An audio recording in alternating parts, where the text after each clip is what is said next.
essas pessoas extremamente raivosas, descontroladas completamente. Você não vê aquela pessoa calma, bom dia por quê? É mais ou menos nesse nível.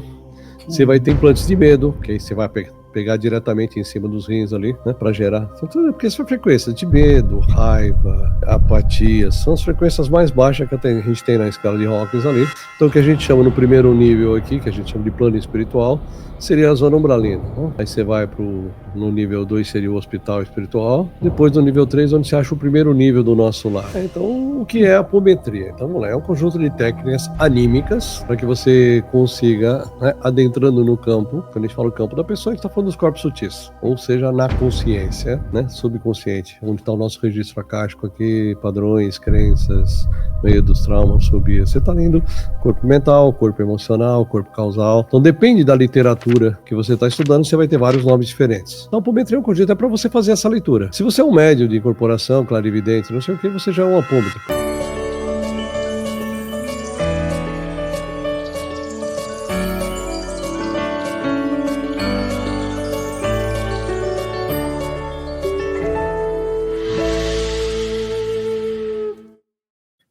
Bem-vindo a mais uma edição do programa Consciência Próspera, programa de entrevista.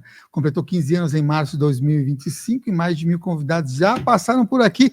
E esta é a segunda vez que ele está de volta. Quem? Arlindo Marcon. Bem-vindo. Prazer estar aqui de volta.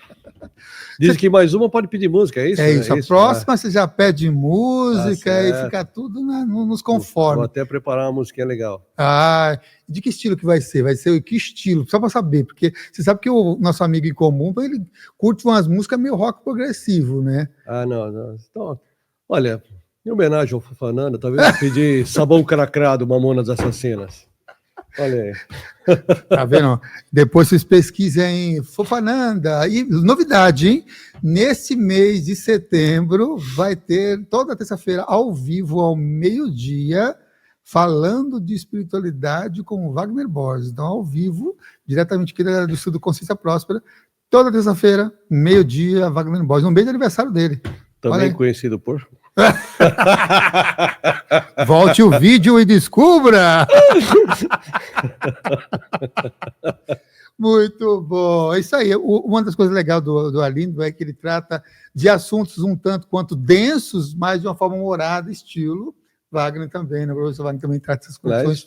Um dos meus grandes professores, são só 10 aninhos ali com ele. 10 anos com ele, muito bom, né? Fazendo piada toda quarta-feira. Piada, toda quarta-feira, grupo de estudos, que legal.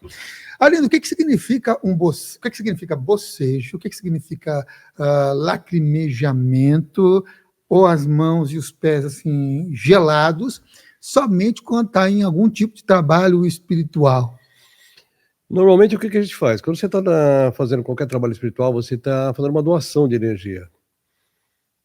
Então, para que a gente doa energia? Para fazer uma limpeza naquele campo energético. Então, tem o corpo físico, né, o nosso veículo de manifestação da consciência, e os corpos sutis, que somos nós. Nós somos só isso aqui, que se manifestamos através disso. Só que a hora que esse campo está muito denso, está muito sujo, seja lá por qualquer tipo de energia, então o que a gente faz normalmente por imposições de mãos, ou alguma coisa, ou uma oração, a intenção, né? A magia é uma intenção. Então essa intenção da cura, de você projetar uma energia, de projetar uma limpeza, você está jogando um ectoplasma em cima disso. Então uma das maneiras de você fazer a dispersão dessa energia, né, acaba saindo muito por bocejo. Bocejar é a coisa mais comum que tem. Às vezes, por exemplo, pessoas são muito sensitivas, não está em trabalho nenhum, mas você chega em algum lugar mais denso, você começa a bocejar. Porque aquela energia vem chegando no seu campo, você está tentando limpar aquilo para não impregnar em você, você fica bocejando, transmutando. Então, bocejos, lacrimejo, às vezes arrotos.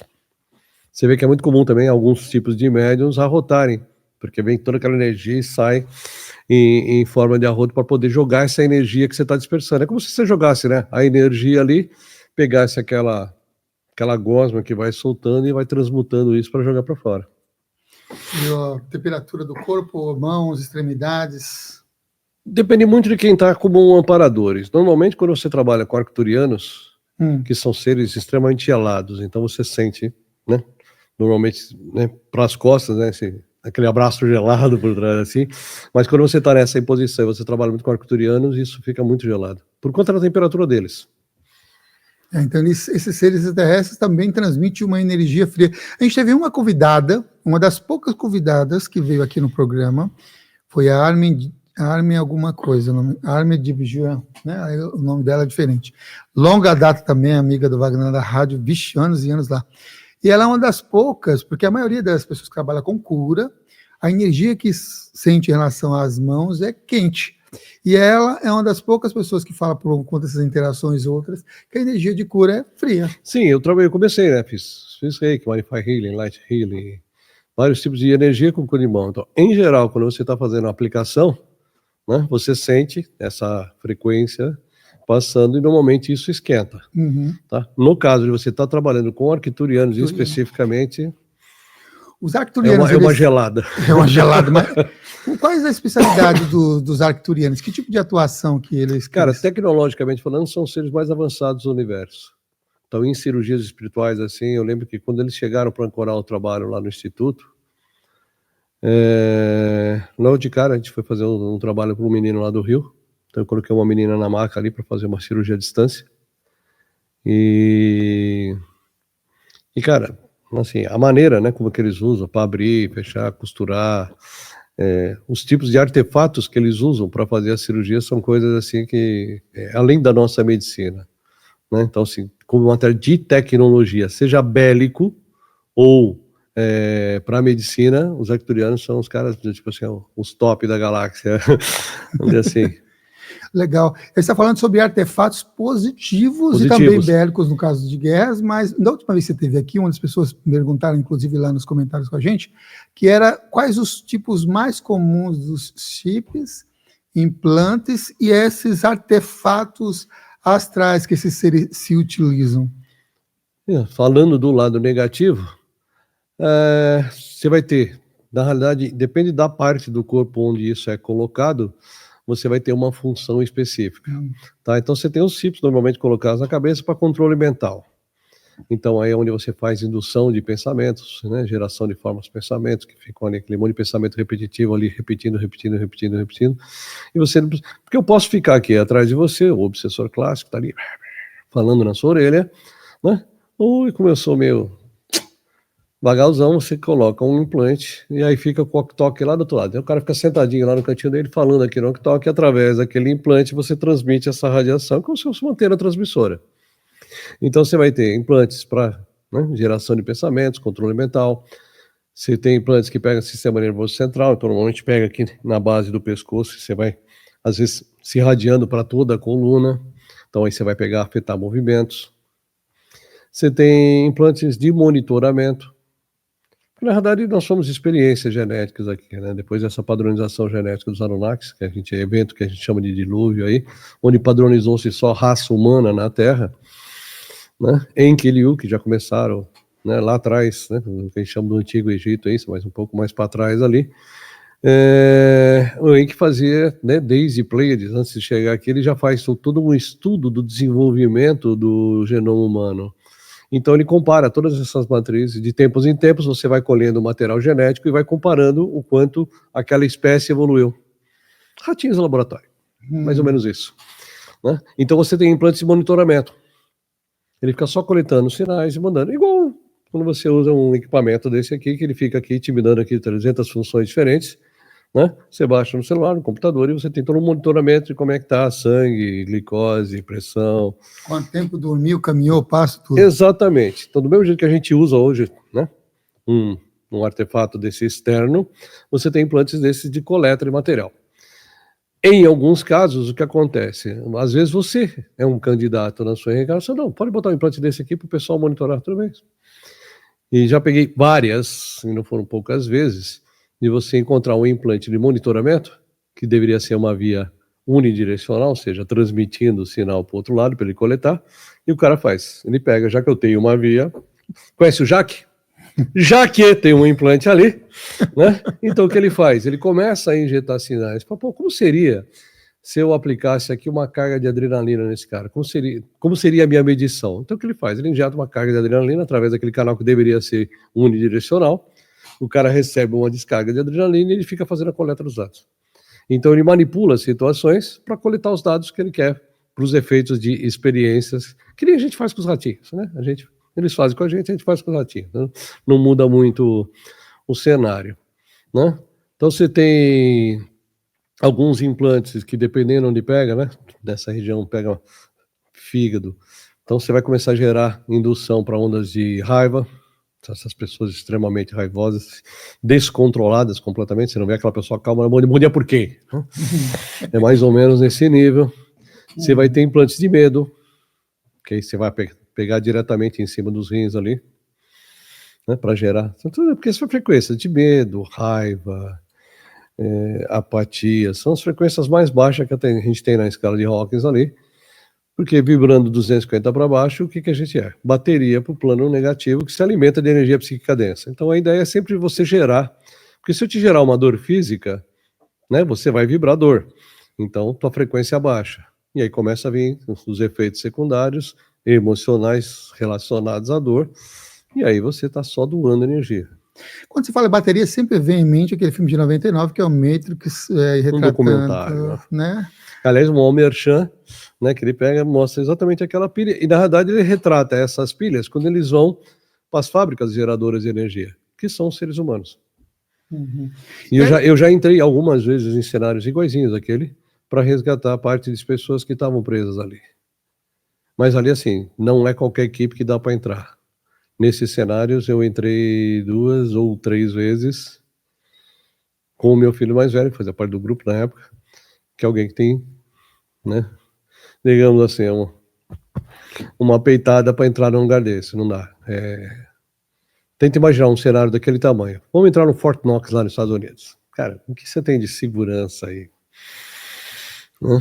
Então, a jogada que ele fez para conseguir entrar lá, o que ele fazia? Ele meio que entrava e ele ia pulando do mental, normalmente reptilianos, né? Rabão, as puta arma laser, né? Ele ia pulando de mental em mental, lá dentro, andando, porque como tem muito guarda, ele ficava meio que pulando de um para outro, até chegar na cápsula onde estava ali o serzinho. Só que a hora que você abre a cápsula para tirar o cara de dentro, dispara alarme. Né? Então meio que você tinha que entrar na máquina, fazer um gato net ali, vai passar o alarme, tirar o cara de dentro, mete tipo um mantão na invisibilidade e vaza a perna para que te quero, porque se pegar lá dentro você fica lá também, né? Que doideira. Então assim, é um cenário difícil de entrar, Sim. Precisa de especialização, de gente que conhece bem o caminho lá embaixo para poder entrar nos buracos desses. Se fôssemos então tratar em conexões de dimensões, seria uma região umbralina. Seria o que a gente chama de regiões umbralinas. Né? Mas essa é o que eu falo. Você tem, né, o Wagner fala bastante, né? Você tem 7 níveis para cima, 7 para baixo, cada um desses 7 com 7 níveis. Então o que a gente chama no primeiro nível aqui, que a gente chama de plano espiritual, seria a zona umbralina. Né? Aí você vai no nível 2, seria o hospital espiritual. Depois no nível 3, onde você acha o primeiro nível do nosso lar ali. Né? Eu acho que era 3, 4, 5, que é onde você vai escalando ali dentro do nosso lar para vir umas vidinhas um pouquinho melhores. 6, 7 são os níveis onde você estaria num plano espiritual, mas sem a necessidade, ou seja, fora do ciclo reencarnacional, podendo voltar como voluntário ou não, mas ali não é mais obrigatório, não tem mais encarnação compulsória, você querendo ou não. Então, nessa primeira faixa, que a gente fala que é a zona umbralina ali, né, são esses níveis que são os mais densos. E ali dentro você tem 7 níveis. Então, quando a gente fala do 7º nível do umbral, a apometria normalmente trabalha no primeiro, segundo, algumas casas bem power vai até o 3º. Para chegar ao nível 7 do umbral, você está chegando na borda da Matrix. Onde ficariam aqueles ovoides, essas energias, e nesses estudos também de prática? E se você tem também casos ligados a processos apométricos e ajuda esses seres também, ovoides? E quando você passa muito tempo, né, a nossa forma é energia. Né? Então, quando a gente desencarna, você fica muito tempo dentro de um corpo físico, aquele bloco de energia fica meio, né, quando a gente sai do corpo, que você vê ali 2 perninhas, 2 bracinhos, cabecinha, então você vê aquela energiazinha, mas num formato humano, né? Vai passando o tempo, aquele formato humano vai meio que perdendo aquela forma, porque você já está fora da caixinha, né, daquela roupinha de corpo, e você vai ficando um bloco de luz. O problema é que, se você está numa zona, né, nessas naves, né, que a gente chama aqui de cidades astrais, e você tem, né, alimentação, energia para se manter nesse nível de consciência, evoluindo, estudando. Vamos pegar o cenário do nosso lar, que é mais fácil para desenhar ali. Então você tem lá a escolinha, você tem uma casa, né? Você tem um holograma criado ali dentro para que aquela mente que saiu do corpo físico e vivia num planeta, viva numa cidadezinha que é tudo holográfica ali. Então ali você está num processo de evolução. Então você se alimenta, aquela sopinha fluídica, né? Toma aquele pratinho de água achando que é sopa, né? Aquelas coisas todas, né? Mas você tem um alimento energético ali. Quando você está nessa faixa do nível 1, que são essas zonas umbralinas, então você está jogado numa caverna, jogado ali, então aquela sua energia vai diminuindo, então você vai perdendo a forma, você fica formado de ovo mesmo, né? A gente fala de ovário porque fica aquele bloquinho de energia meio deformado, ele não é redondinho. Por isso que a gente chama de ovoide, porque ele não é tão redondo. Então você pega um corpo humano, vai diminuindo, então chega, aquela energia vai ficando tão pequena, então você vai perdendo totalmente a forma. E o problema é que como a sua energia vai dissolvendo ali, chega um momento que você, quando acessa um ser desse, ele já não tem mais consciência. Ele tá simplesmente, é tipo uma pessoa em coma. Você já está num estado vegetativo ali. Então, às vezes, para você pegar isso aqui, você teria que levar para uma zona dessa de regeneração, tipo, botar um recém-nascido, bota numa incubadora para ir alimentando, para aquilo voltar a ter vida, para tentar recuperar, restaurar aquela consciência, quando consegue, né? Dependendo do tempo que você está perdido ali embaixo, já não perde o propósito, né? Uhum. Você citou sobre os Anunnakis como sendo um plano já de controle ou de monitoração desses seres humanos de uma época no passado. Você citou até o Egito, inclusive, nessa sua fala de hoje. Colocou os seres humanos como sendo ratinho de laboratório. Isso. Positivo ou negativo? Qual é as intenções, então, ou quais eram as intenções, então, dos Anunnakis nesse sentido dos seres humanos? Se você olhar qualquer filme dito de ficção, porque não existe filme de ficção, né? Aliás, teve um dia que eu postei um corte que eu falava exatamente disso num podcast, e aí veio alguém embaixo, falar é fácil, quero ver provar. Eu falei, olha, amigo, você tá chegando agora, você tá chegando agora, né, já quer sentar na janelinha e dar tchau para todo mundo. Aí eu me lembro sempre do Wagner, né, quando ele tinha, acho que era com ela dele, que falou, não, se você me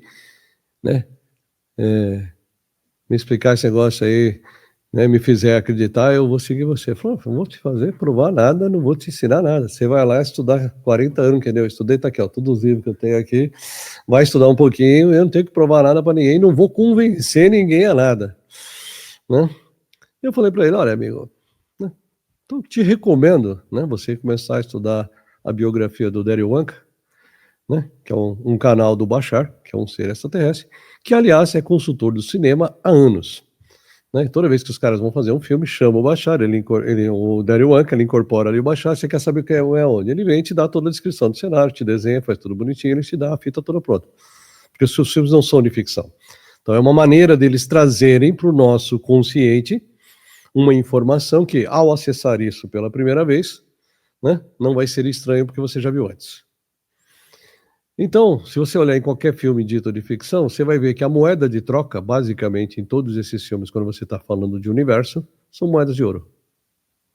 Porque o ouro é o metal mais puro que você tem no universo ali, em matéria de valor. E o planeta Terra é riquíssimo em ouro. Então, você vem com a sua navezinha aqui, tem uma chegando aí, né, o 13 Atlas, né, chegando aí para o fim do ano, para mostrar para a galera que sim, eles existem, estão aqui, e agora vocês vão ter que engolir isso abaixo, vão ter que pegar essas religiões e dar uma reescrita aqui na história, porque, né? O que também para uma, né, para a nova ordem mundial que está querendo criar um governo único para combater os ataques extraterrestres, mesmo que sejam amigos, que sejam chegantes, né?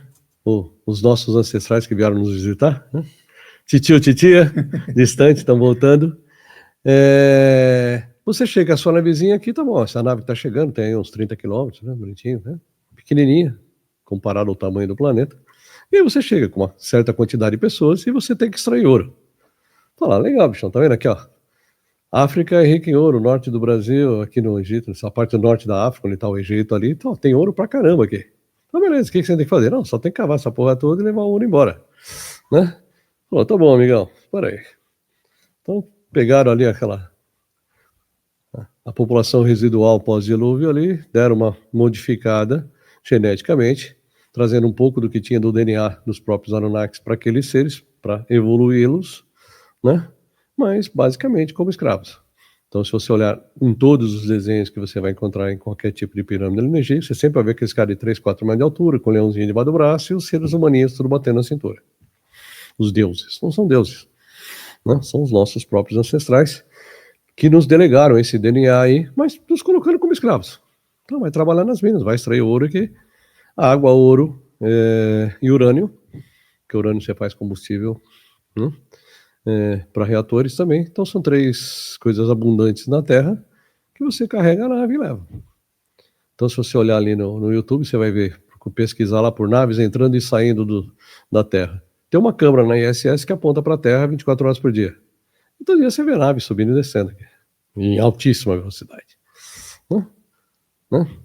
Como dizia o Pink Floyd, né? The Dark Side of the Moon. Aquela câmara de comércio que tem ali atrás é exatamente isso. A galera vem no espaço. Então você vem numa linha, como o 3 Yatas, né? Ele vai passar por trás do Sol, não vão ficar sem ver ele. Quando ele aparecer, ele tá, Terra, cheguei.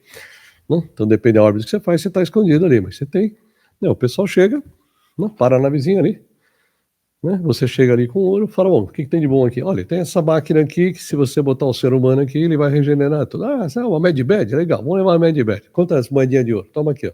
Tantos quilos de ouro. Então essa troca de tecnologia, principalmente nesses períodos de guerra, né? Teve muita troca com extraterrestre, aquele primeiro avião, que é aquele meio triangular que os Estados Unidos fez, que ele não aparece no radar. Por que não aparece no radar? Porque isso é tecnologia trocada. Grande parte dessas naves que estão sendo avistadas na Terra são nossas mesmo, né? Criadas e projetadas com tecnologia reversa, não são de fora. Então, vira e mexe, passa umas por aí, né? São naves nossas que estão voando. E essa informação que você trouxe de que até o final do ano está chegando mais uma nave aí, ela foi canalizada, foi algum amigo espiritual? Não, isso aí você tem, não, estudo? Você tem, de onde vem? Isso está público. Você vai acompanhando pelo site da NASA, vários departamentos de defesa e o pessoal que está, né, na área mesmo vem acompanhando pelos radares. Ele está se movimentando a 65 km por segundo. Então o cometa não viaja nessa velocidade. E ele vem numa linha reta, numa trajetória reta. E normalmente, o que a gente faz aqui? Né? Você fica girando em volta da Terra, dá uma catapultada, então você vai usando os campos gravitacionais dos lugares para poder dar umas estringadas. Foi o que a gente fez com a Voyager, chegar ela, né? Ela era para ir até Júpiter, chegou até o fim da nossa fronteira ali, só meio que dando umas catapultadas em cima dos campos gravitacionais desses planetas no meio do caminho. E você vê que ele atravessa por esses planetas e não usa, ele está numa linha reta, um cometa nada, ele vai sempre usando essas... Então ele vem numa linha reta, nessa velocidade constante, ele vem meio que corrigindo, e você vê que ele está convergindo para exatamente, ele vai passar por Júpiter, Marte, aí ele passa atrás do Sol e vai aparecer aqui na Terra. Então, assim, todo santo dia tem atualização do 3D Atlas, de onde ele está. Porque ele foi classificado inicialmente como um cometa. Mas o cometa deixa cauda, amigo. Você vai deixando gás para trás, ele não tem cauda nenhuma. E 30 velocidade é incompatível. 30 quilômetros. Tem, acho que já deram entre 18 e 25 quilômetros, né?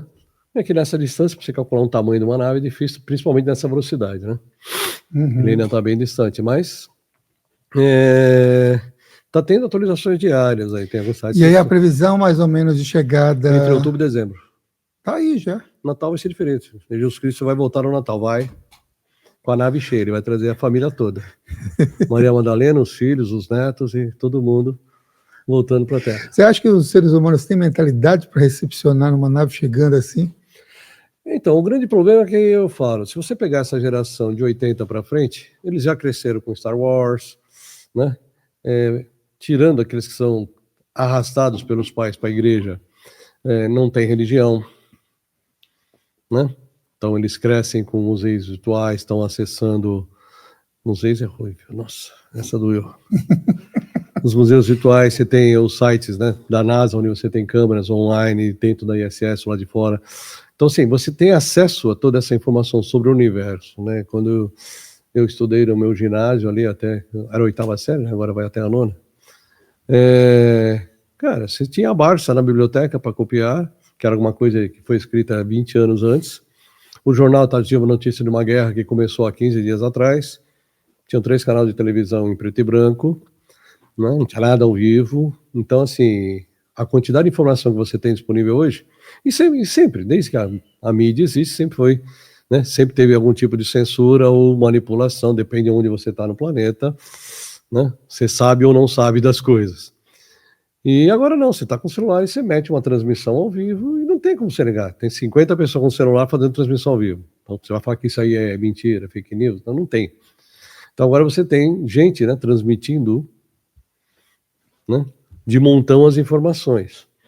Então o que acontece? Né? Imagina que você tem 60 anos de idade, a minha idade, 61, aquela idade sexy, né, sexagenário. E aí você, desde cedo, resolveu seguir uma religião qualquer. Então você é lá ministro da igreja, você dedica a sua vida, não casou, né? Só trabalha para a igreja, nada, aquela vida duríssima, né? Voto de pobreza, castidade, casei com Jesus, aquela coisa toda. E você descobre que tudo aquilo que está contado naquela historinha não é assim. Então parte dessa população vai falar, cara, minha vida foi uma farsa, não sei o quê. Então alguns vão se revoltar, vão querer matar o padre, tacar fogo na igreja, então você vai gerar guerra civil. Você tem uns que vão se matar. Você fala, cara, o que eu fiz da minha vida? Briguei com a família toda, me isolei, não sei o quê, me dediquei a um negócio que é uma farsa. Aí você vai ter a briga entre religiões. E o problema é que você começa a gerar um caos. Não? E depende como as pessoas... Se você assistir qualquer filme sobre fim do mundo, você vê pessoas saqueando, matando, roubando, você perde o controle. Ou você tem um exército bom o suficiente para meter uma lei marcial, bota todo mundo dentro da rua e mete exército na rua para poder conter isso, vai explicar para todo mundo, que é o que eles chamam dos 3 dias de escuridão lá do Segredo de Fátima. Então, na verdade, é o seguinte, vai chegar uma hora que vai ter que contar para todo mundo, não vai ter como mais esconder.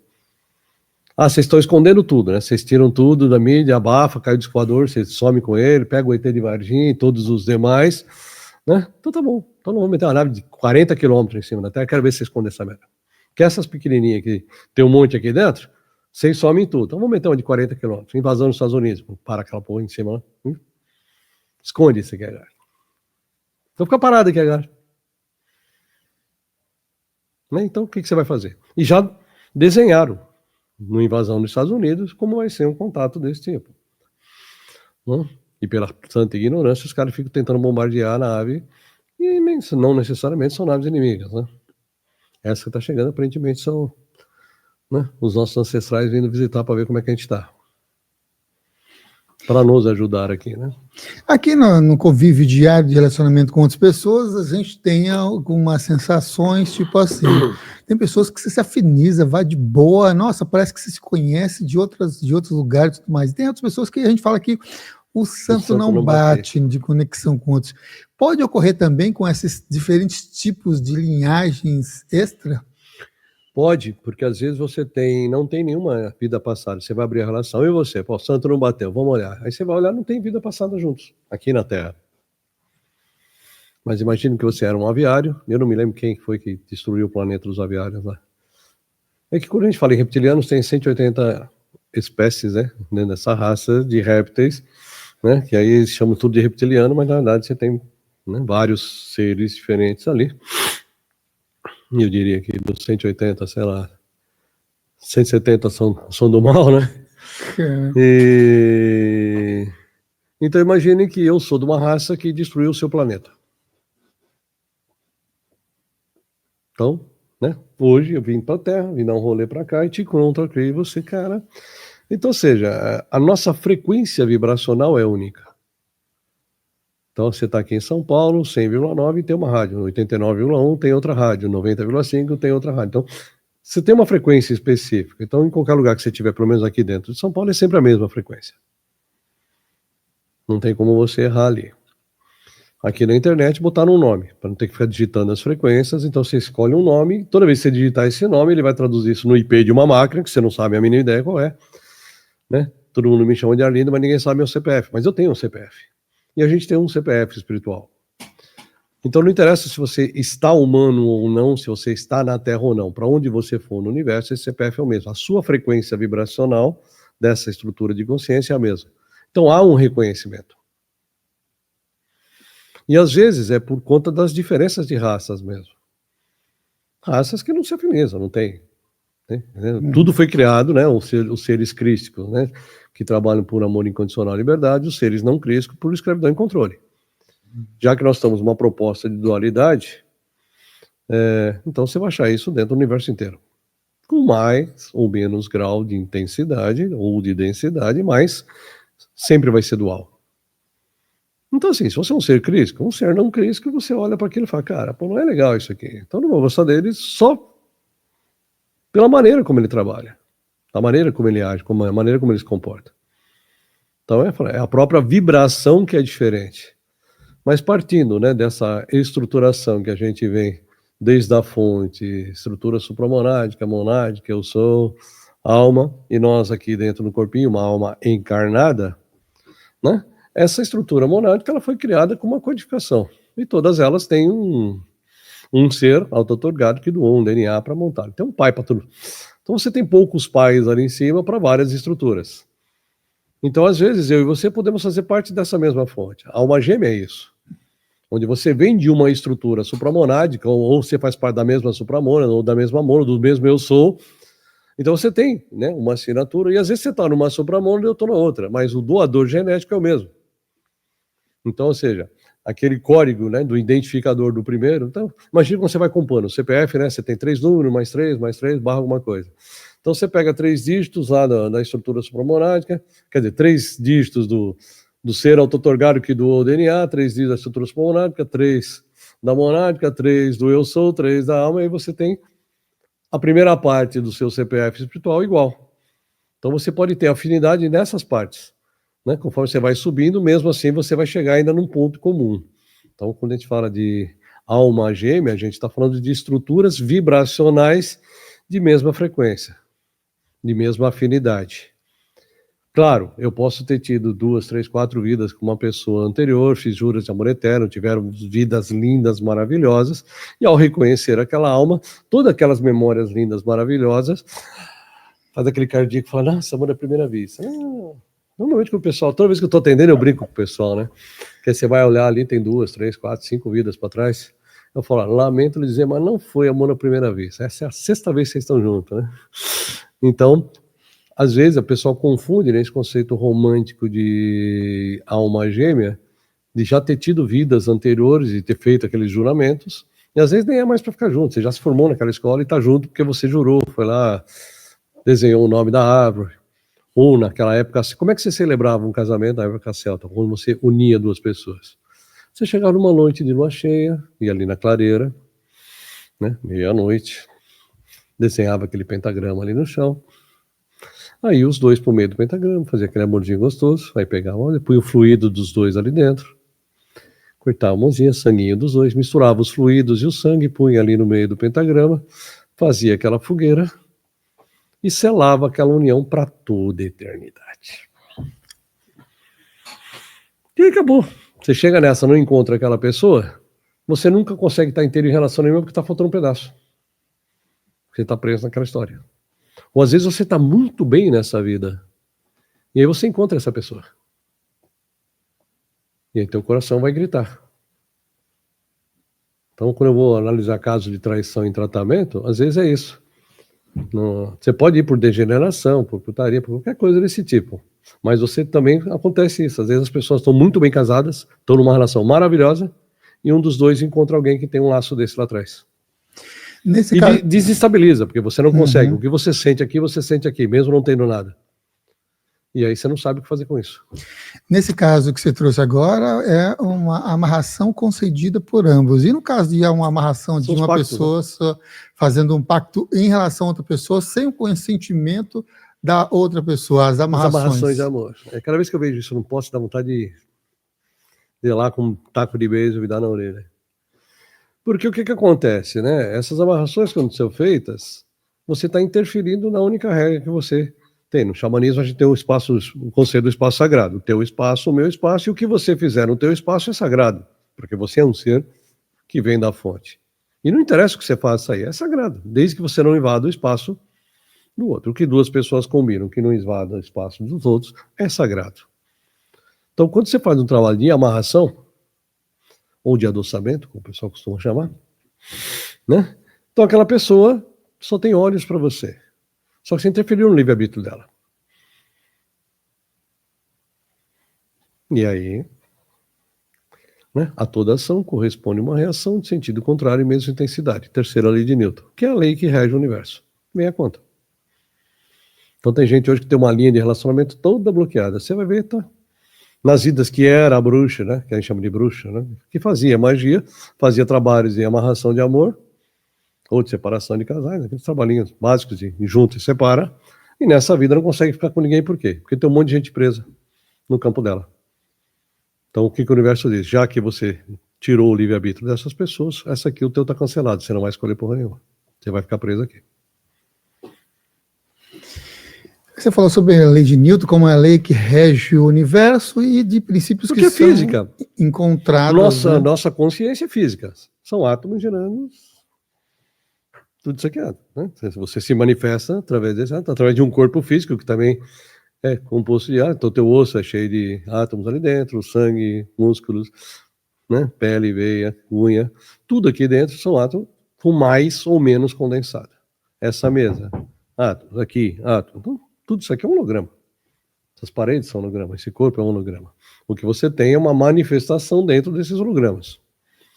Então, o que é isso? Energia. Então, quando você fala em física, né, a toda ação que você empurrar um elétron para lá, ele vai voltar para cá com a mesma intensidade, em sentido contrário. Nós estamos falando de uma lei da física. Porque, né, tudo é feito de energia. Uhum. Então, eu vou pegar esse gancho de que você trouxe também dessa relação com os cientistas e o que você, nos seus estudos, identifica como sendo também ou de inspiração ou de conexão extraterrestre, alguns, tipo Tesla, Einstein. Quem que vocês, nesses estudos, você sente, percebe que parece que vem de inspiração de ou? Não, parece, não, são. Eles são seres que canalizam. Assim como você falei agora do Darry Young, né, que é um canal do Bashar. Então, quando você é um médio de clarividência, clareaudiência, você está sentado Chico. Ele sentava aqui, o cara colava aqui do lado e ele não estava. Se aquele cara que, né, se chama Emanuel, que ele usava um apelido de Emanuel, não era nem um Emanuel, ele nem chamava Emanuel. Aquele cara podia ser um extraterrestre. E eu, né, chutaria assim com grandes chances de ser. Por quê? Quando o Kardec reencarnou aqui como um Chico, né, para estender o trabalho do Espiritismo, que era trazer de volta para as religiões ocidentais a reencarnação, não era para criar outra religião, né? Desde 40 o Chico falava dos Irmãos Galácticos. Você vai pegar relato dele nos livros dele falando dos Irmãos Galácticos desde 1940. E quem disse que o Emmanuel é aquele serzinho bonitinho? Então, às vezes, ele plasma aquilo ali para você chegar no centro com 3 metros de altura, um cabeção desse tamanho, 2 olhos pretos desse tamanho, olhando para baixo, vai sair todo mundo correndo. Os que não infartar e cair duro ali dentro, todo sujo, né? Não troca a cueca e segue, né? Que conseguir sobreviver, né? Vai infartar e morrer ali dentro, sai tudo correndo desesperado. Então, o que você faz, né? Muita gente hoje que você trabalha em centro espírita, que aparece de caboclo, não sei o quê, você plasma aquela imagem, porque ali dentro é o que cognitivamente você entende. Hoje você vê que você tem alguns centros espíritas que eles se dizem universalistas. Então você vai lá na sexta-feira, tem a gira de Exu, você tem lá o dia de Preto Velho, você tem o dia do Arcturiano, você tem o dia do Pleidiano, você tem um dia lá do extraterrestre, onde você permite que as pessoas se apresentem como elas são. Então, por isso eu digo, o mundo já está sendo preparado para quem está procurando, né, sobre esses contatos. Então, se você vai lá todo dia, toma um passo com um pleidiano, e tem uma nave pleidiana parada aqui em cima, pô, legal, chegaram fisicamente agora. Oh, que bom. Né? Então, aquilo que você via extrafisicamente, né, você está vendo fisicamente. E quando você fala em ver na fisicalidade, tem que lembrar, quando você vai para a Lua, tem que usar aquelas roupinhas. Você vai para Marte, tem que usar roupinha. Por quê? Porque você não tem a mesma atmosfera respirável. Dentro desse planeta, a atmosfera já não é igual. Porque se você subir ali no Everest com quase 8 mil metros de altura, você não respira. Então, a composição, né, oxigênio gás carbônico ali, que é o que a gente respira. A gente não respira oxigênio puro, né? Então, só 18% de oxigênio, falando em nível do mar. Então, conforme você vai subindo, né? Vai até Cusco aqui, no Peru, 4.000 metros de altura. Então, e não enche o pulmão. Por quê? A cada 10 metros que você, 10 metros que você mergulha dentro da água, ou a cada 1.000 metros que você sobe, né? Fora d'água, você tem uma atmosfera de pressão, de densidade. Então, em 10 metros de mergulho, quando você faz uma apneia, teu pulmão fica do tamanho de uma noz moscada. Então, aquela pressão diminui. Teu pulmão cabe 6 litros de ar. Então, quando você sobe, né, você vê que você tá aqui, mora aqui em São Paulo, quase 1.000 metros de altura. Toda vez que vai para a praia, qual a primeira coisa que acontece? Na moleza do cão. Você tira uma atmosfera de pressão das costas, teu corpo dá uma desmanchada. Quando a gente vai daqui até interior aqui em São Paulo, 1.800, Monte Verde, tá aqui na divisa com Minas, você está mais ou menos perto, quase uns 2. Você vai ali para Campos do Jordão, 2.300, 2.500. Então, conforme você vai pegando nos lugares mais altos, né, a subida vai ficando mais difícil. Por quê? Porque o ar vai ficando mais rarefeito. Então, o que acontece? Você tem mais pressão, teu pulmão diminui de volume. Aí você respira, você enche só aquele pedacinho. A quantidade de oxigênio que entra no pulmão não é suficiente para oxigenar o sangue. Você começa a ficar meio devagar. O Monte Verde ali é o Pico do Selado, 1.810, se não me engano, é a altitude ali do Pico do Selado, alto, né? Do mais alto ali no Monte Verde.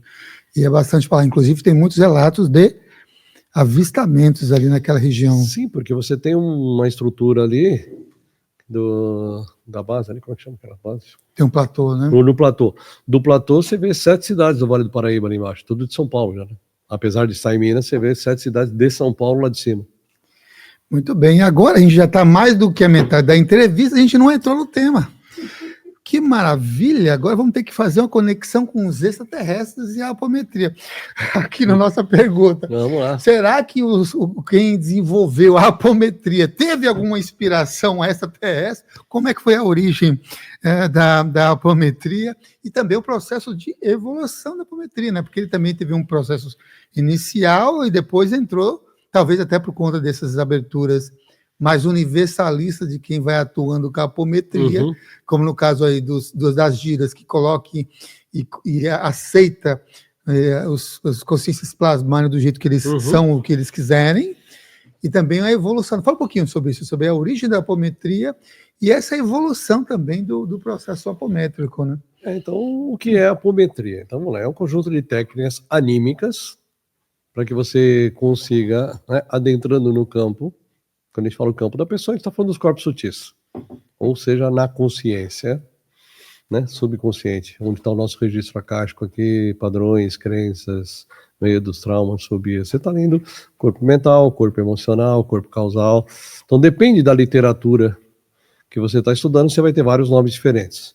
Então, a apometria é um conjunto, é para você fazer essa leitura. Se você é um médium de incorporação, clarividente, não sei o que, você já é um apômetro, porque automaticamente, quando você tem clarividência, você dá o comando para abrir aquela frequência, o cenário já abre aqui para você. Mas, ou seja, essa leitura desse campo pode vir por uma tela mental.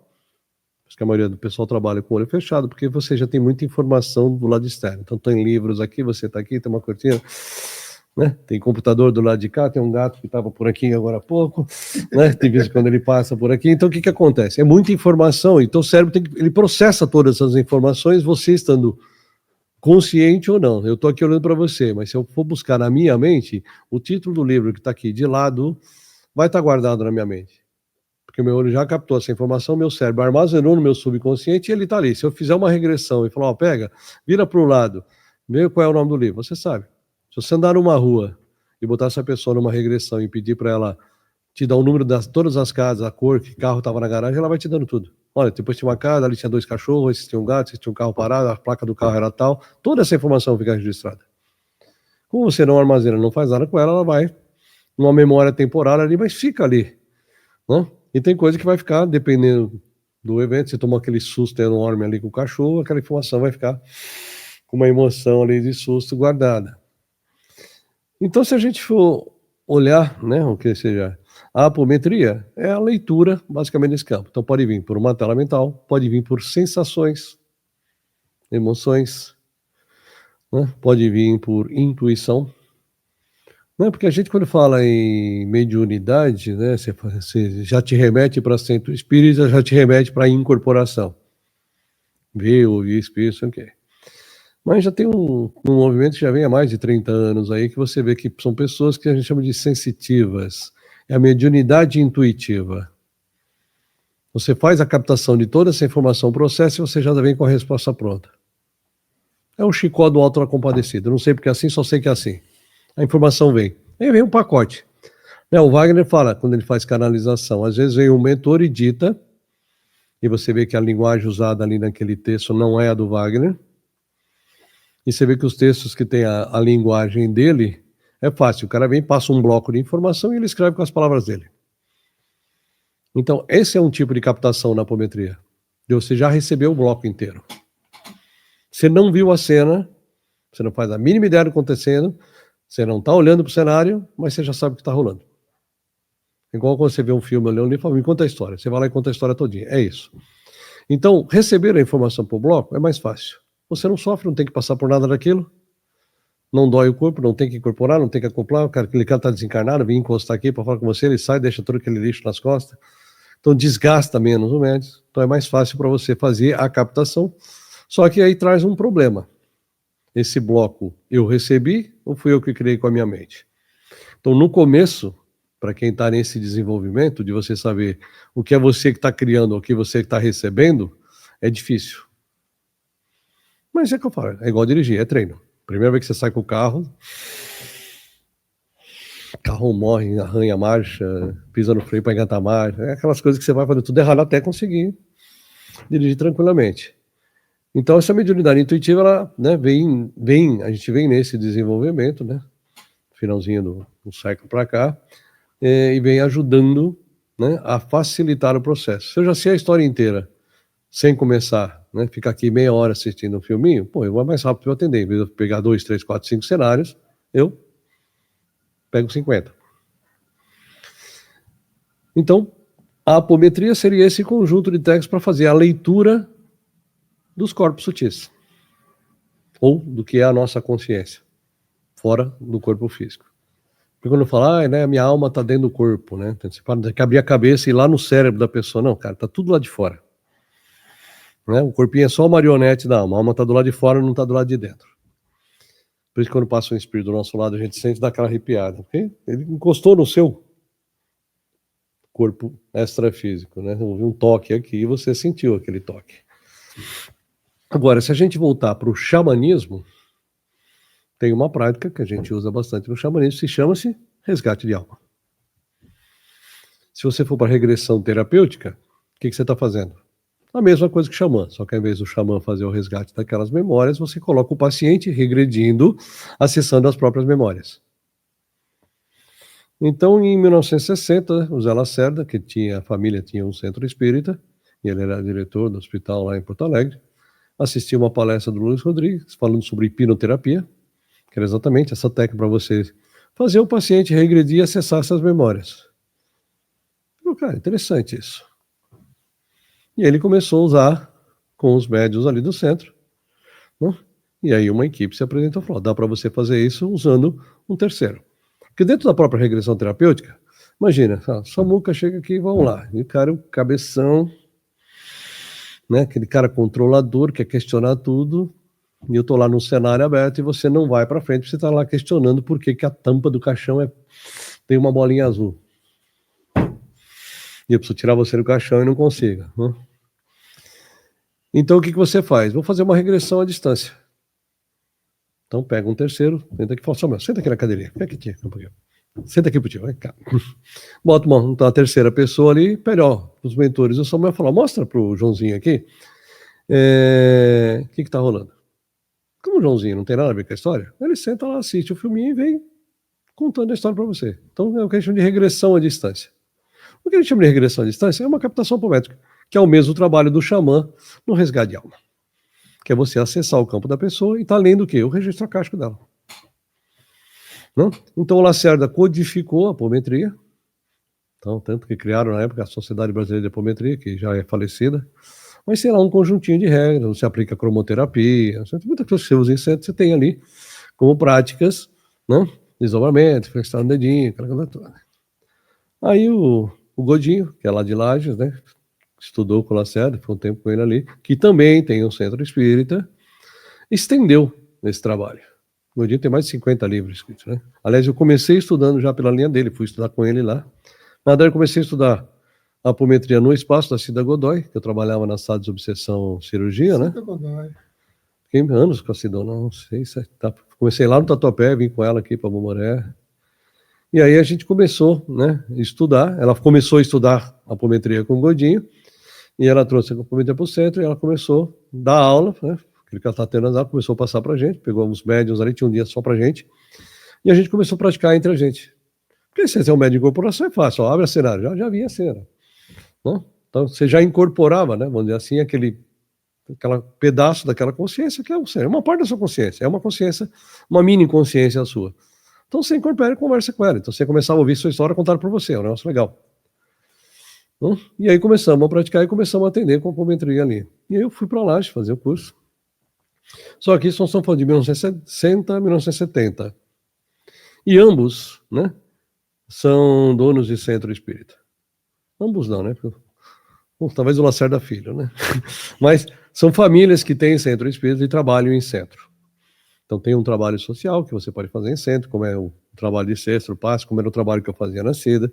Então você tem o que você chama dos atendimentos, porque tem toda essa treta, né? Que trabalho espiritual sem cobra. Eu não estou cobrando trabalho espírita, estou colocando a minha disponibilidade em estar aqui trabalhando. Não? O aluguel vence no fim do mês para todos. Né? Os 20 anos que você estuda, né? Os 400 cursos que você pagou para fazer, ninguém conta essa formação. O médico passa a segunda faculdade, legal, ele pode cobrar o que ele quiser, mas você passou 20 anos estudando, fez mais curso que o médico, mas não pode cobrar. Mas isso é outro capítulo. Então, o que acontece? Você tem uma apometria de centro, do mesmo jeito que você tem o dia do passe ali, que você vai, descarrega, sessão descarrega, o dia do show, o dia não sei o que, você tem uma sessão de apometria. Então, sim, você pode ter um trabalho essencial para isso, e os dois vêm dessa linha, né? O Godinho, até hoje, atende, né? Faz atendimento, e cobra pelo atendimento dele, claro, tem a disponibilidade dele, está ali trabalhando, te cuidando. Só que no finalzinho de 98, mais ou menos, aí tinha um pessoal lá de Santa Catarina também, não sei se o movimento começou com a Karina, mas acho que a Karina Greco fez parte desse movimento lá, onde eles criaram o que a gente chama de apometria quântica, que foi desvincular a apometria de espiritualidade. Cara, sua consciência é energia. Qualquer energia que esteja aqui, magia, praga, maldição, obsessor, é uma energia densa que precisa ser limpa. Né? Então não tem por que eu falar de espíritos ou ler o evangelho. Né? Se você é católico, você é crente, você é ateu, eu tenho que falar para você ler o evangelho para poder fazer a apometria para você. Não faz sentido. Você viveu na Índia 10 mil anos atrás. Eu vou tratar uma parte sua que é um mestre hindu. Está lá o Rishi sentadinho na montanha até agora. Eu sou uma coisa que quer trabalhar, mas ele está lá só sentado meditando, ele não consegue fazer nada porque está lá sentado meditando. Então é um personagem que vai te trazer o quê? Uma paz tremenda. Só que não faz porra nenhuma da vida, fica sentado lá 24 horas por dia meditando. E você quer trabalhar nessa e ter uma dificuldade em organização e não sei o quê, porque tem uma versão sua que está sentada em cima da montanha. Aí eu vou chegar para ele e falar, seja bem-vindo, não sei o quê, tudo bem para ele, então. Né? Vamos aqui ver a palavra de Jesus, rezar um Pai Nosso. Ele, quem é Jesus? Você tem 10 mil anos para trás? Você fala, olha, ele vai nascer daqui 8 mil anos. Dizem as mais línguas que crucificaram ele, mataram ele, mas vai ser um cara legal. Você vai olhar para minha cara, você é meio retardado, né, amigo? O que você come no almoço? Alfafa, né? Não é possível. Então, assim, não faz sentido você conversar com um personagem que tem mais de 2 mil anos de idade, baseado num dogma, e seja lá qual for. Não estou falando que é bom ou ruim, né? Mas, sério, só eu cheguei aqui a 665 mil anos, estou encarnado há 72 mil anos. O mundo já acabou algumas vezes, eu estou aqui ainda. E como é que eu trato esses 70 para trás? Falando de Jesus. Jesus é um cara legal, mas, cara, não dá para eu falar com esse cara que vive em Atlântida.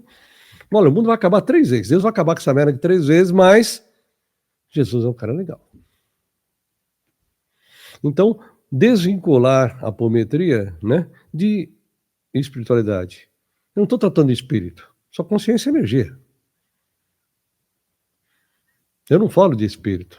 Não sigo religião nenhuma. Não tem mais. Tem um monte de imagens da minha sala. Algumas eu comprei, algumas eu ganhei. Você vai achar uma águia, vai achar um bruxão, vai achar Kuan-Yin, vai achar Shiva, né? Algumas peças que eu fui comprando, né, em pedras, né, trabalhadas do Peru, do México. Tem uma águia aqui encravejada com uma drusa maravilhosa que o cara, né, esculpiu ela em cima do drusa, então assim, toda aquela crista da águia toda lindo. Cara, é um negócio lindo. Então tem várias coisas, mas assim, para mim são cristais, são energias, e eu trabalho com aquela energia em cima. Cada um tem uma frequência que você pode se conectar e se conectar naquela frequência. É uma referência para você, né? Então a apometria quântica, ela vai trabalhar por frequência. Então quando eu canalizei a mesa radiônica, eu falei, exatamente, o caminho é por aí. Então quando eu dou um comando na mesa, limpando a linha de tristeza, quantos fractais tristes tem no seu registro akáshico que você ativou nessa vida? Não? Porque quando você passa por uma situação, é como se você jogasse uma onda, essa onda vai propagar dentro do seu registro akáshico, que é onde estão suas memórias passadas, e você vai acordar ou ativar algumas memórias de mesma frequência, e vai ficar um monte ativo aqui. Então quando você manda limpar tudo junto. Eu não quero saber se você está triste porque seu peixinho dourado morreu, se sua mulher foi embora, se seu marido morreu, se roubaram, se você perdeu o emprego. Você está triste. Você passa ali em Itaquera, olha para aquela impressora ali e fala, puta, cara, esse time tá triste. Né? Então você fica triste, né? Você olha pro jogo do time e fala, mano, que tristeza. Então, memórias de tristeza são memórias de tristeza. Então, tanto faz a história, não precisa abrir uma por uma. Primeiro, vai demorar pra caramba. Segundo, se já foi triste, para que eu preciso reviver cada uma delas? Então, limpa no atacado. Então, o que você precisar pontualmente, você vai abrir uma ordem iniciática, um contratinho, alguma zona meio densa, que você vai ter que fazer um resgate mais específico, às vezes em grupo, por causa do gradiente de energia, mas você deixa isso para tratar exceções. Então, a apometria, né, hoje, né, depende aonde você vai, da casa apométrica que você vai. Se pegar a linha Lacerda Godinho, sempre vai ter esse lado religioso, de ler evangelho, ler um Pai Nosso, às vezes tem que ir lá assistir uma palestra antes, para catequizar você, para você poder passar por uma apometria, e você está só precisando de ajuda, né? Então, às vezes, o cara não vai porque tem que assistir a palestra, porque ele não tem nada a ver com aquele tipo de doutrina, e deixa de ser atendido. Não são todas as casas que fazem isso, mas assim, tem todas essas condições, né? Já passei por cenários todos. Então, quando você fala de apometria quântica, é isso. Você está trabalhando energia com energia. Quando você aplica um reiki numa pessoa, que energia você está dissolvendo no campo dela? Sei lá, cara, você é reikiano, você aplica energia, você sabe que você dá uma cosquinha na mão, fica quente, a pessoa fica melhor depois, te agradece e está tudo certo. É isso. A ideia é você trabalhar nesse sentido, de você limpar essas energias, né, dissolver contratos, pactos, algumas coisas, que em alguns casos são simples para resolver, os contratinhos meia boca ali, mas tem uns que são mais pesados, que tem uma negociação, principalmente quando você fez parte de ordens iniciáticas. Não?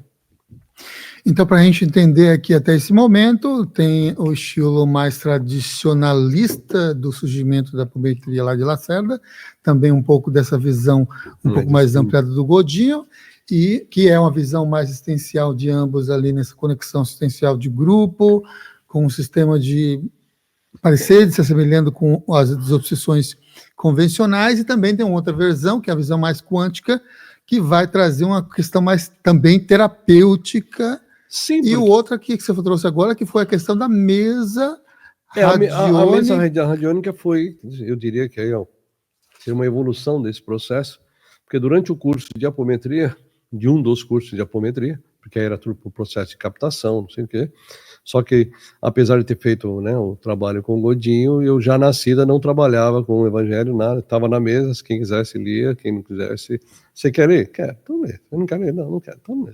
Eu não tinha, na minha mesa, apesar de trabalhar na casa dela, com um conjunto de regras, eu não usava, né? E com o consentimento dela, não fazia nada à revelia. Pedi autorização para ela eu falei para ela, para mim não faz sentido, né? Falei, tudo bem, se para você não faz sentido, tudo bem, para quem quiser, deixa o livro na mesa, para quem quer, porque todo mundo passa ali, então foi o acordo na época. E aí, quando eu recebi, né, no meio de um curso que eu canalizei a mesa, né, cheguei, você senta ali e começa, né, aquela coisa toda. Você nunca trouxe aqui, né, Val? Também é a segunda vez só, né? Não, depois eu trago ela para mostrar Mas um pouco continua, como é que funciona a parte prática dela. Legal, mas como é que foi? Continua a recepção. E aí, ou seja, o recado foi assim, cara, a ferramenta é essa. Você tem que limpar essas 100, 200, 300, 400 vidas para trás, porque quantas memórias nessa vida, por exemplo, vamos pegar hoje, faz um resumo hoje. Para todo mundo que está assistindo, olha para trás nessa vida, da onde você lembra. Veja quantas memórias não resolvidas você tem. Aquela criança que está na escola lá no dia dos pais, no dia das mães, com o presentinho da mãe, e seu pai e sua mãe não veio buscar. Ou você viu seu pai se enforcando, sua mãe indo embora, ou vice-versa. Né? Acidentes, bullying na escola, perda de emprego, separações, fora de namorada, traições, seja de amigos, relacionamento namorado. Então a gente tem um conjunto nesta vida de memórias ruins para limpar. Mas tá bom, a psicologia faz isso. E vai até o útero. E o que eu faço com as outras 400 vidas?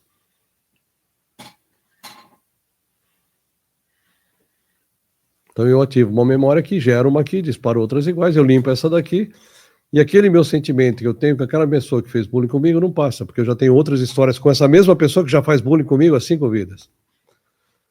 E não passa. Ou a história do Santo não bateu. Você vai olhar nessa vida, cara, acabei de conhecer. Você vai lá na psicóloga, ela vai até o útero, ela não vai achar esse cara lá, que você acabou de conhecer. Mas na outra vida te roubou, matou a sua família, né? Fez você passar fome, foi seu feitor, te chicoteava todo dia, você vai odiar esse cara. Né? Quando teu cérebro faz a leitura daquela frequência intuitivamente, nossos chakras, né, manda energia, recebe energia. Então, toda vez que você está aqui emanando energia, tua assinatura energética está indo. E você lê a do outro e traz para o seu campo fazer leitura. Os corpos já se reconhecem. Antes de você pensar em qualquer coisa, os corpos já se leram, já se falaram, já, né? Igual aqueles modem antigos, né? Fez o handshake ali, já está conectado. Aí que sensação que vem? Ele acessa o registro acástico, achou a frequência, achou, puxa a capivara. Então todas essas emoções que estão aqui naquela capivara vêm para esse corpinho. O corpinho vibra, e aí vem essa primeira impressão, né, que é o que a gente traz e que às vezes não tem nada a ver com essa vida. Aliás, a grande maioria das vezes não tem nada a ver com essa vida. Né? Então, falou, olha, a ferramenta é essa. Não dá para você evoluir aqui enquanto você estiver preso aqui. Porque aqui você tem votos de pobreza, votos de castidade, votos de fidelidade a pessoas ou entidades, contratos de venda de alma. E você está preso nessa merda toda. Não tem como você dar a roda de Sansara enquanto você está preso aqui. Você precisa desfazer isso aqui. As vidas onde nós fizemos magia e ganhamos por isso. E todo mundo fez. Aqui ninguém se isente, nem não se engane, porque todo mundo tem e não é uma vida só. Que as vidas mais para trás a gente vivia no meio do mato, na floresta. E a medicina era lá. Se você vai numa farmácia, dá para comprar drogas? Dá para você misturar umas drogas diferentes e ficar doido? Dá.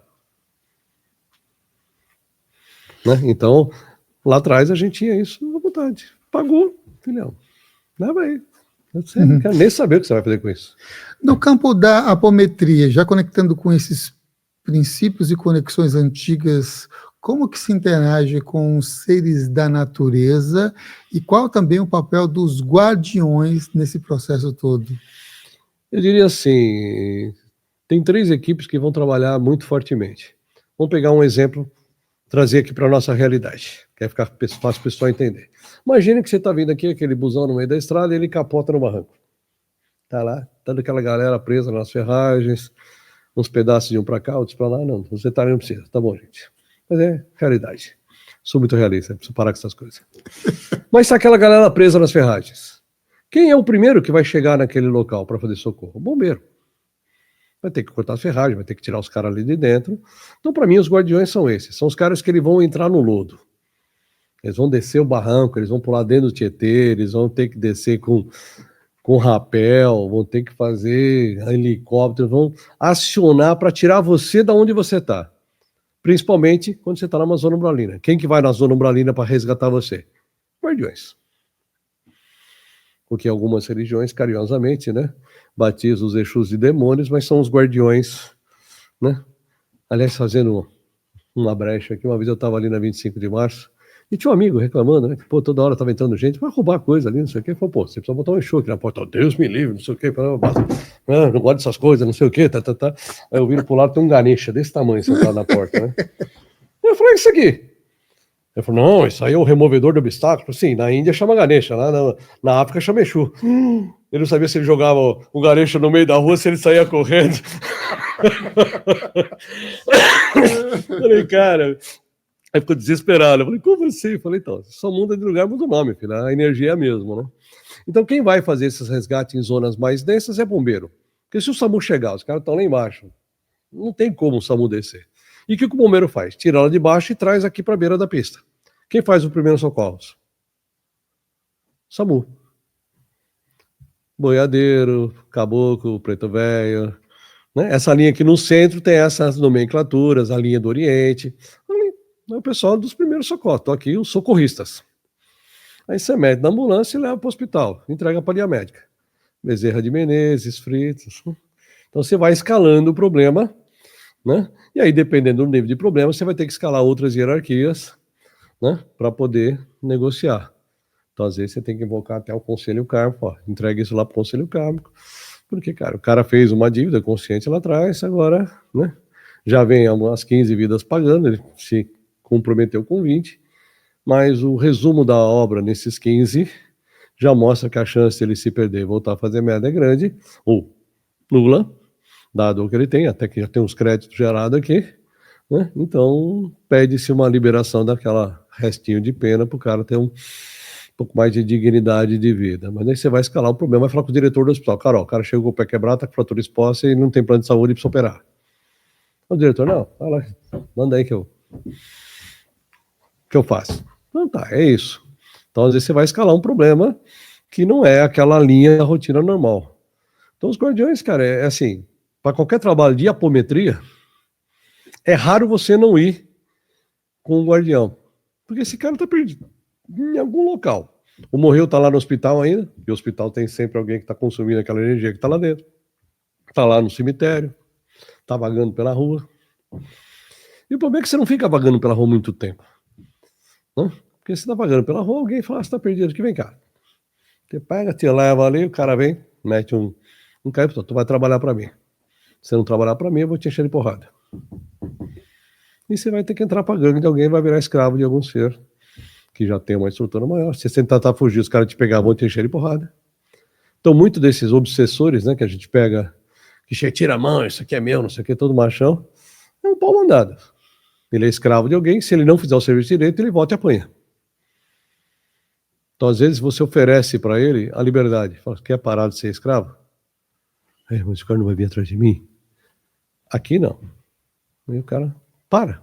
Ele sai daquela vida que ele estava de aspas obsessor, porque na verdade ele é um escravo de alguém que está mandando ele fazer aquilo. Então, se esses caras não fazem, eles são punidos. Então, não é que ele é o do mal. É alguém que desavisadamente ficou perdido por aqui e foi capturado e escravizado. Né? Então, ou seja, os guardiões são os caras fundamentais para entrar nessa zona. Porque aí os carinha, gladiadores, né?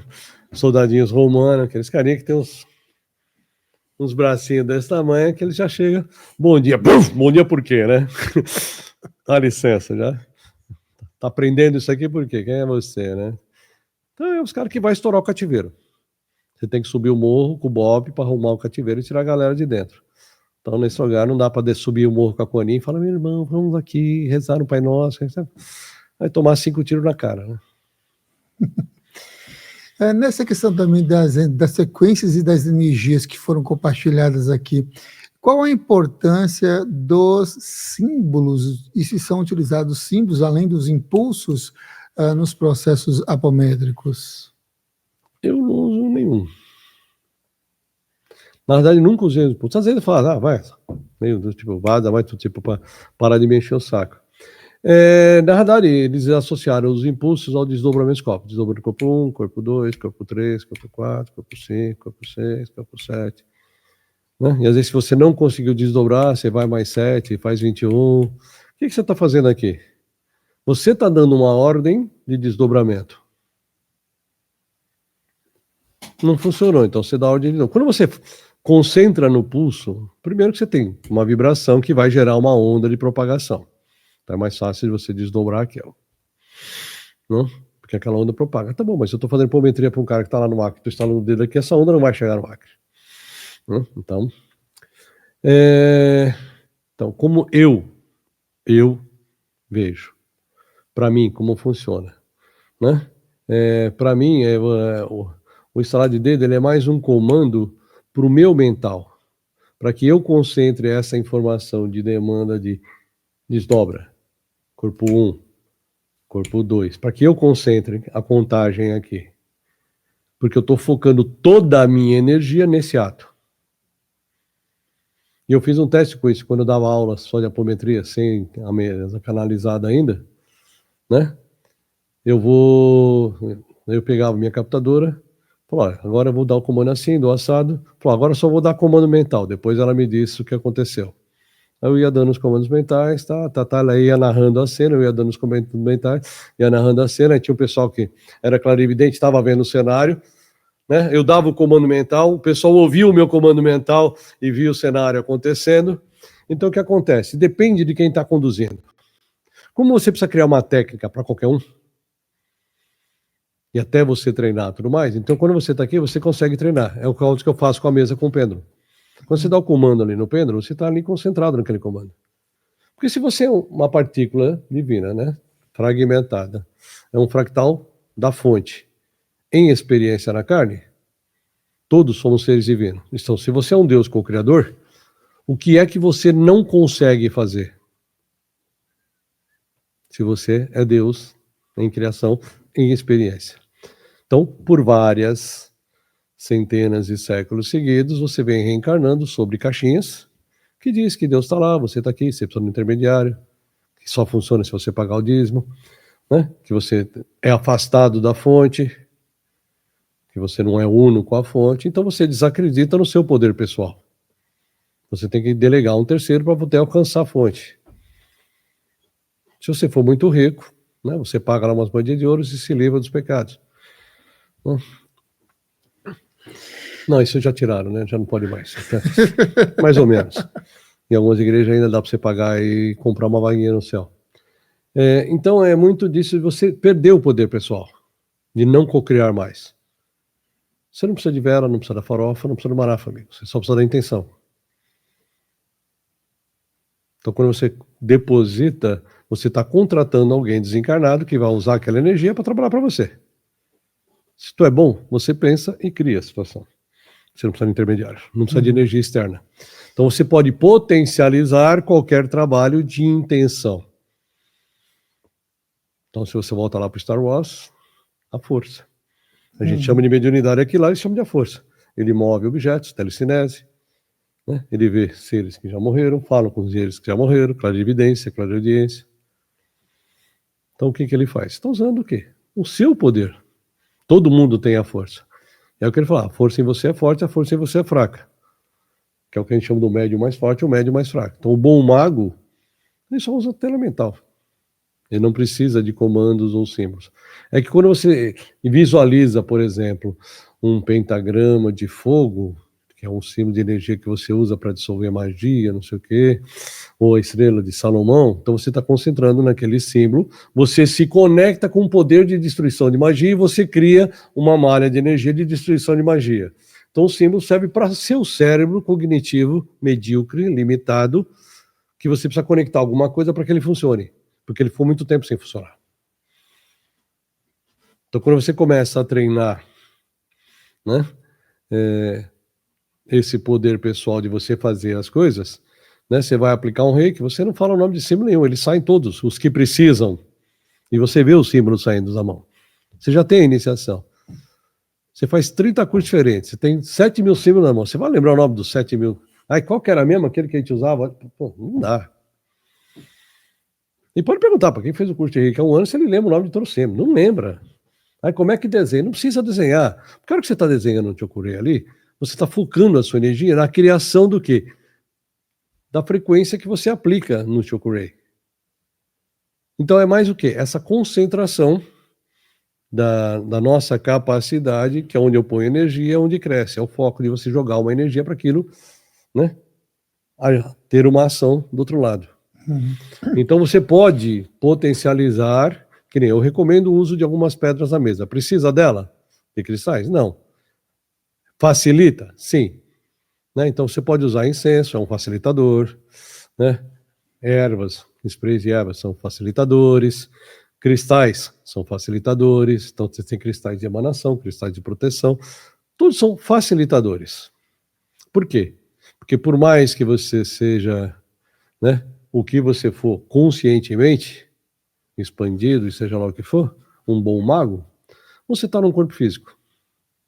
E você pode ser um mago que for. Se você ficar uma semana sem ir no banheiro, você vai ficar enfesado. E você enfesado, sua frequência vai estar baixa. E aí acabou.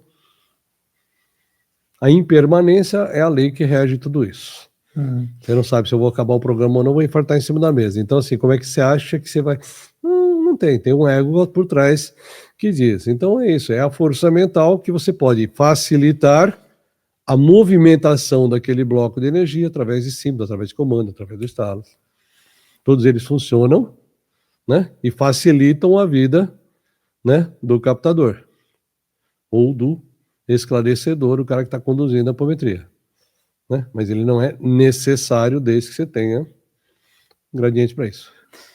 Nessa perspectiva de estudos, desde o nosso papo inicial, a maioria dos objetivos do processo apométrico são limpezas dessas memórias, desconexões com esses nós emaranhados de conexões terríveis históricas do passado e coisas que nos atravancam ou paralisam o momento de funcionalidade harmônica aqui no presente. Agora, entramos em um outro ponto que é a autonomia. Nessa perspectiva, é possível a pessoa fazer uma autoapometria, realizar a sua própria limpeza em casa? Depende desse nível. Então, por exemplo, estava fazendo yoga, toda terça a gente tem yoga lá das 7 às 8 lá no Instituto, e eu estou lá no meio de uma yoga e acessei, né, num dos momentos, eu faço Hatha Yoga, então no Hatha Yoga você tem uns pontos de meditação. E, cara, a gente começou com esse grupo em dezembro, né? Quando eu comecei lá atrás com o Maurício, na parte do Ayahuasca, que eu ouvi mantra a primeira vez, eu falei, nossa, o que é isso? E, cara, eu comprei todos os discos da Deva Premal, não sei o que, comecei a estudar, tenho a versão do Bhagavad Gita lá da Selfie, eu tenho a versão do Bhagavad Gita em sânscrito, né? Lembro que eu cheguei a fazer o primeiro módulo de sânscrito lá na USP, né? Era um negócio que me chamou muita atenção, tenho provavelmente muito boas memórias lá, né? Provavelmente devia ser daquele bando do Wagner, né? A gente se encontrou muita gente, né? daquela turma ali no IPPB, veio tudo parar no mesmo lugar, né? E então para mim trouxe a memória. E aí, quando eu comecei a fazer yoga, assim, eu consegui chegar nos estados assim de vazio mesmo durante as aulas muito grande. Então para mim era uma facilidade muito, como se eu fizesse aquilo. Como não, né? Eu faço aquilo muito tempo. E hoje durante a aula, né, tinha um cenário que parecia tipo um quadro cheio de folhas em cima. Eu falei, pô, dá pra ver nada, isso aqui tá quando você faz assim, mentalmente, né? As folhas saíram, apareceu um personagem, mas era como se alguém tivesse preso naquele quadro. Pintaram o quadro dele e ele tava preso ali. Eu falei, tu tá preso aí.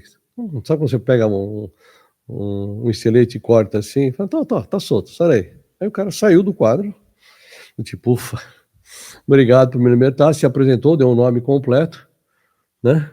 Eu estava preso aqui, né? Porque, ou seja, quando imantaram aquele quadro, a própria família ficou naquele endeusamento, o obsessor encarnado sobre o desencarnado, o cara ficou preso no quadro lá e não saía dali, estava preso lá não sei quantos anos, né?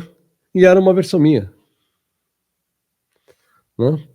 Então, assim, a autoapometria dá para fazer? Dá, né? Aliás, é o grande objetivo, né? Porque quando você usa uma mesa dessa, ela é um facilitador para a autoapometria. O que você faz com a mesa é isso. É o autotratamento. Você assume para você a responsabilidade de se curar, de se tratar e de se limpar. Para de terceirizar um pouquinho o processo, né? Mas você pode, né? Num processo de meditação, num sono, à noite, às vezes, onde você sai e você vai lá buscar aqueles seus pedaços que está perdido e reintegra. Então dá para fazer processo de autoapometria sim, porque às vezes parte do que você acha que é um sonho é uma memória sua, de uma vida sua, que precisa de resgate. Muito bem, e para quem tem interesse, né, em fazer o curso de desenvolvimento da mesa, mesa apométrica, como é que é o Eu nome? chamo lá de mesa de RFA, Resgate de Fractais de Alma. Mesa RFA. Olha, que está passando aqui embaixo aqui o site, ó, ieec.com.br, e no Instagram é ieec.sp. Fala um pouquinho, então, das formas de as pessoas também entrarem nesse curso, se ele é aberto, se ele é presencial, ou se você também ainda tem tempo de realizar atendimentos também com as pessoas. Comenta com a gente. Vamos lá. Então, no site, basicamente, a gente tem todas as informações do que a gente tem ali pelo Instituto. Ali no Instagram a gente usa para ir divulgando os eventos, né? Então, o curso hoje eu acabei dividindo ele em 2 módulos, que eu chamo de fundamentos. Então, se você entrar no site, a primeira coisa que aparece lá é a formação de RFA ali. Então, lá tem o que é a formação, com um videozinho explicando, e tem 2 links, um para o módulo de fundamentos e um para o módulo de RFA.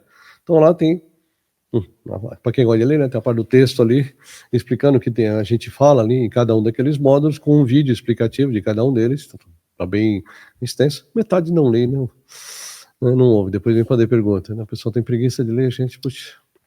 Mas se olhar ali, né, tem bastante informação sobre o que é.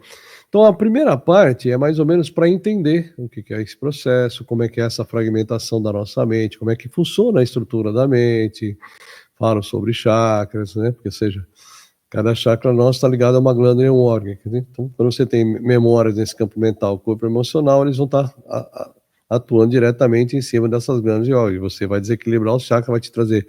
Aí você tem os bloqueios emocionais e os físicos.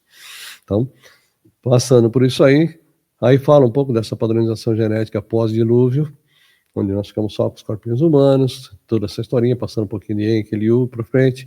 Essa operação resgate, que é esse processo, né, que o pessoal chama da separação do joio e do trigo, né, que é sair do planeta Terra para outros orbes, porque o planeta Terra vai ascensionar, todo mundo já sabe disso, né? Tá todo mundo careca de saber que isso aqui vai para a 5ª dimensão. E alguns acham que viver na 5ª dimensão é nessa frequencinha do coração cardíaco lindo, bonitinho, andando pelado no meio do mato, comendo pizza e Coca-Cola pendurado em árvore. Gente, 5ª dimensão é 5ª dimensão, é um corpo cristalino, não tem corpo físico. A nossa superfície vai ficar igual a Marte, só pó. Então já existe um plano de 5D na Terra? Sim. Já tem gente vivendo em 5D na Terra? Sim. Num corpo cristalino. Então, para aqueles que querem ir muito rápido para a 5ª dimensão, é fácil, morre. Não?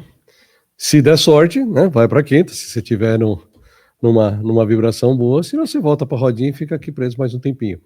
Mas o ponto é, né, muita gente do que já está desencarnando já está indo embora do planeta, porque justamente como você precisa limpar isso para fazer a faxina, então você precisa tirar o pessoal daqui e já ir levando para outros planetas. Para que planeta que as pessoas vão?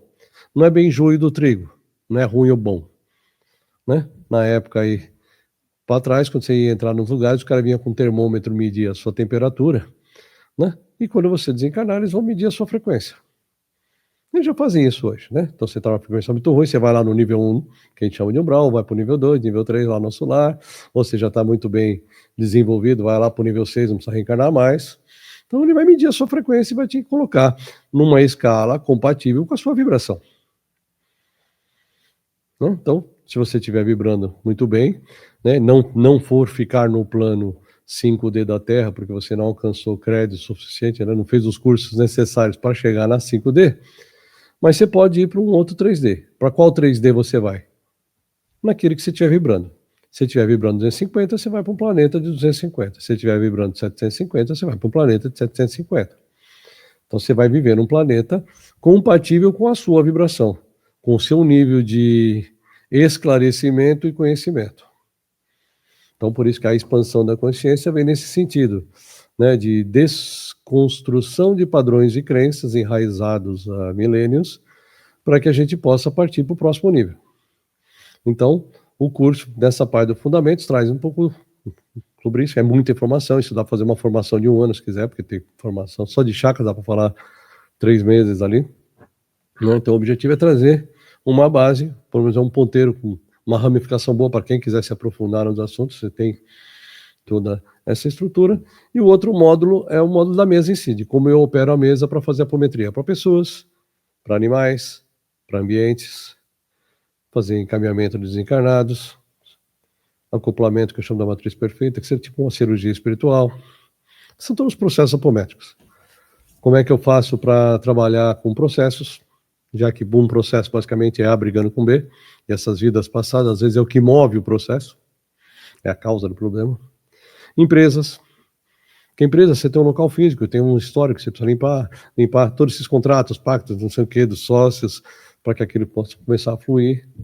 Né? Você está tudo lindo, bonitinho, maravilhoso, você é seu amigo de infância, não sei o que, o cara tem 700 contratos de venda de alma. Filho, vocês não vão progredir nunca na vida, porque ele vai te afundar, é uma âncora. Né? Então a ideia da mesa é você ter uma ferramenta para você ir limpando esses aspectos. É uma mesa de autocura, você pode usar para os seus mais próximos, para quem é terapeuta, pode associar com outras ferramentas. Eu aplico o reiki, eu aplico barra de axis, não sei o quê. Então você está trabalhando no campo da pessoa. Limpa aquele histórico passado e aplica isso aqui para você ver a diferença. Então a ideia é você somar as ferramentas, não é substituir nenhuma. É usar uma ferramenta para fazer uma apometria de uma maneira rápida para limpar esse registro acástico. Que não adianta fazer uma leitura. Tem isso, tem isso, tem isso. Está aí. Às vezes o pessoal já vem com o kit pronto, que eu fui na cartomante, eu fui numa leitura de registro acástico e já trouxe o histórico inteiro. Eu só vou abrindo e limpando, já vem pronto o serviço. É mais fácil. Né? Então não adianta só abrir, você precisa ter uma ferramenta para limpar. Então, para fazer o modo da mesa, obviamente, né, é obrigatório os fundamentos, você entender o que é. Aqui a gente sintoniza com a equipe espiritual que vai fazer o trabalho e tem um fim de semana de prática. Então, esses 2 módulos estão gravados. Então, as pessoas assistem em módulo EAD. Tem aulas de mentoria ao vivo para tirar dúvidas. Então, todo mês tem aula de fundamentos e RFA. E mesmo para quem já fez o curso, quiser vir tirar dúvidas ali nessas aulas, pode. E aí, seja, feitos os 2 módulos, tem um fim de semana que é a parte prática. Então, sábado de manhã faz a sintonização e prática. Então, você vai fazer mesa para todas as possibilidades e aí vendo dúvida. Sendo que, né, um fim de semana antes da prática, eu faço um pré-tratamento para o pessoal e durante o fim de semana eu mantenho um grupo. Né, que é o pessoal do grupo de apoio que vem nos grupos de apometria, que ficam na sala do lado, enquanto o pessoal está trabalhando. Às vezes o pessoal, aquele professor da escola de magia que você estudava, vendo que você agora está desfazendo as coisas, ele vai colar nas suas costas e falar, não. Então, às vezes tem que desfazer algum contrato, tem alguém muito revoltado, ou uma parte da pessoa que era bruxa, ou que enlouqueceu, ou que foi torturada e queimada pela igreja, ou que é uma linha religiosa, freira, beata, padre, fala, não mexe com isso que é pecado do demônio, outro não mexe com isso você vai ficar doido, outro não mexe com isso vocês vão torturar, vão te queimar. Então a gente tem várias partes nossas mesmos que são contrárias a qualquer estudo de espiritualidade, expansão de consciência e energia. Por isso tem um monte de gente que começa a fazer curso e não consegue trabalhar com nada, nem se auto-aplicar. Que é uma autossabotagem das próprias partes contrárias, vamos chamar assim, né, porque já sofreram muito e vem tentar nos ajudar. Então fica um grupo. Então eu falei, é um tratamento, a mesa, né, você ganha para continuar o serviço, porque a gente trata as pessoas durante esse processo para você dar continuidade. E aí, para quem quer dar continuidade, quer aprender como fazer captação, quer fazer um desenvolvimento mediúnico sem caixinhas, a gente tem, né, toda terça-feira um grupo de estudos e captações, onde a gente trata o grupo e trata os demais casos dentro dessa parte, é um grupo fechado, né, só é liberado para alunos, porque a gente já entendeu como é que funciona, já entendeu como é que a casa funciona, entendeu como a mesa funciona, então você quer estender o seu trabalho para ter uma continuidade. Mas a gente está abrindo outros tipos de trabalho, estou terminando de anotar para a gente abrir algumas outras frentes. Então tem cursos de terceiros que rolam ali no espaço, né? O Beto Missão está lá dando curso de Reiki faz 5 anos lá, então vai ter o curso da Renata agora em agosto, de prosperidade. Então assim, você sempre tem outros eventos, né, que a gente está sempre divulgando, tem as rodas de cura que acontece, né, que é basicamente no resgate de alma do xamanismo, eu tirei aquilo e coloquei a apometria quântica. Então eu brinco que é uma, né, é uma roda xamânica Tinder, né, porque o pessoal vai olhar aquela ceninha, fica passando assim muito rápido, uma atrás da outra, que ele não vê a história, né, só vê a historinha passando assim, tchau, tchau, tchau, tchau, tchau, tchau, tchau, tchau. Então para quem, né, abre a tela ali, então passa muito rápido por causa disso, você está limpando um monte de coisa ao mesmo tempo. Então não interessa muito o que ela, estou limpando, então só para ter uma noção do que está rolando. Às vezes, quando precisa, o mentor vai mostrar, ou às vezes o mentor vai sentar ali e vai ficar 2 horas conversando com a pessoa, ou apaga, faz uma cirurgia, acorda no fim, leva para dar um rolê, não tem regra, né? Todo trabalho xamânico é isso, cada um vai ter um resultado, e se você fizer 10 vezes, vai ter 10 resultados diferentes. Mas a ideia é isso, né? É uma apometria coletiva, dentro de uma ritualística xamânica, onde você vai buscar resgate, né, desses fractais que estão perdidos por ali. Então, Instagram, YouTube, tem alguns vídeos que eu acabei de informações ali. Aí, ó, iec.com.br e iec.sp, né? Aqui no Instagram vocês conseguem encontrar mais informações. Entra lá, acesse e verifique também as novidades aí que o Arlindo Marcon tem preparado para vocês aí do Instituto. Muito bem. Atendo ainda, tá? E ele ainda encontra tempo para atender. Então, às quartas e quintas tem lá um agendamento de apometria investigativa, que é onde eu passo 1 hora com o paciente abrindo o pós-mesa. Tem um atendimento de RFA por ali, que o Matheus e a Flávia fazem hoje ali no Instituto, e eu faço a parte do apometria investigativa, que é o pós-mesa, vamos chamar assim. Limpou aqui o geralzão, o que está sobrando aqui? Ou no caso de alguma emergência, eu vou direto para lá, quando já chega assim daqueles casos mesmo. Vamos direto. Né? Maravilha. Gostou do conteúdo de hoje? Passamos bastante aqui do horário, né? É isso, Arlindo Marcon, segunda vez aqui na TV. Agradeço muitíssimo. Curta, compartilhe com outras pessoas, senão você vai entrar naquela mesa e vai dar um rodopio danado e vai ser elevado consciencialmente. Não tem jeito, vai ser empurrado. Então, curta o vídeo para ficar com mais suavidade, tá bom?